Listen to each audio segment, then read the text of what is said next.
সুপ্রভাত বন্ধুরা, প্রথমে জানাই আপনাদেরকে আমার তরফ থেকে আন্তরিক শুভেচ্ছা। আজকে আমি টেংরি স্যুপ বানাবো অল্প মশলা দিয়ে, হেলদি এবং টেস্টি। তা কী করে বানাই সেটা আপনাদেরকে আজকে আমি দেখাবো।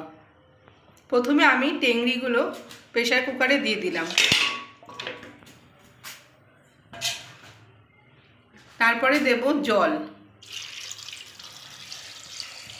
পরিমাণ মতো জল দিলাম, দিয়ে একটু হলুদ আর নুন দিয়ে আমি এটা আগে 2-3টে সিটি দিয়ে সেদ্ধ করে নেব।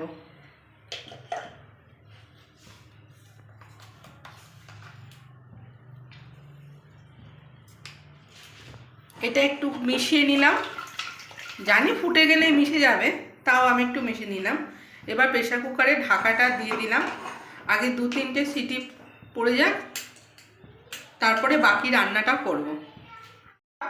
আপনাদেরকে তো আমি আগেই দেখালাম যে টেংরিটা আমি প্রেসার কুকারে সেদ্ধ করে রেখেছি। এবার এর সাথে আমি কি কি সবজি দিচ্ছি সেটাই দেখাচ্ছি। থাকছে বিনস, পেঁপে, আলু, ক্যাপসিকাম, গাজর আর 3টে গোটা পেঁয়াজ। আর এর সাথে কি মশলা দেব যখন আমি কড়াতে তৈরি করব তখন দেখাবো, ঠিক আছে? আমি কড়াতে তেল দিয়ে দিয়েছি, তেলটা গরমও হয়ে গেছে। এরপর আমি ফোড়নে দিচ্ছি তেজপাতা, আর তেজপাতাটা একটু নেড়ে তার সাথে দিলাম পেঁয়াজ। পেঁয়াজটা আমি আগে কেটে রেখেছিলাম। পেঁয়াজটা একটু ভেজে তারপরে আমি কী কী মশলা দেব সেটা আপনাদেরকে দেখাবো। গ্যাসটা রসুন, কাঁচা লঙ্কা ও আদার বাটা তৈরি করে রেখেছিলাম, সেটা দিয়ে দিলাম, দিয়ে একটু পেঁয়াজের সাথে মিশিয়ে নিচ্ছি। তারপরে তার মধ্যে দিচ্ছি, বেশি পরিমাণে হলুদ দেবো না, অল্প হলুদ আর জিরে গুঁড়ো।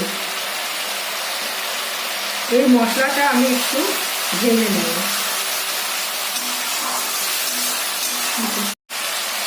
মশলাটা আমার রেডি হয়ে গেছে। এর মধ্যে আমি যে সবজিগুলো কেটে রেখেছিলাম সেই সবজিগুলো সমস্ত একে একে এর মধ্যে দিয়ে দেব।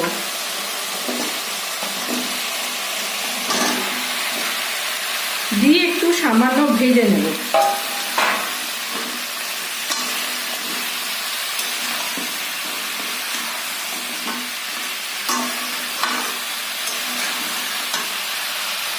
তার মধ্যে এবার আমি এর সাথে নুন অ্যাড করব।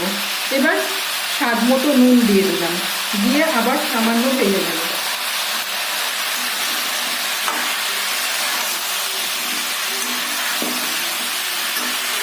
মশলার সাথে সবজিগুলো কষা হয়ে গেছে।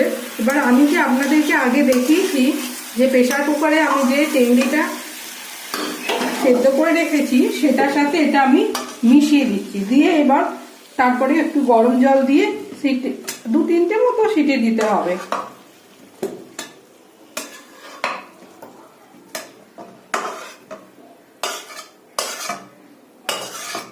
হয়ে গেছে। এবার আমি প্রেসার কুকারে গরম জলটা দিয়ে দিচ্ছি,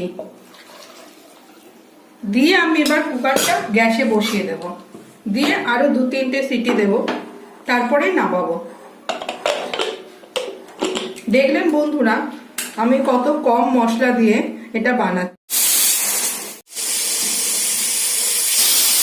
আমার তো এবার রান্নাটা হয়ে গেছে।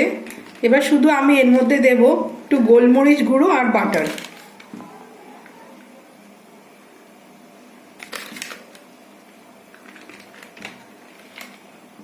এই বাটারের কিউবটা আমি পুরোটাই দিয়ে দিচ্ছি।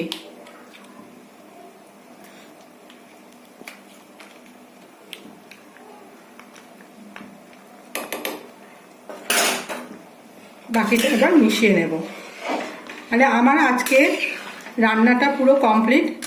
কেমন লাগলো অবশ্যই জানাবেন, লাইক শেয়ার করবেন, আর তার সাথে কিন্তু অবশ্যই আপনাদের সহযোগিতার হাতটা বাড়িয়ে দেবেন।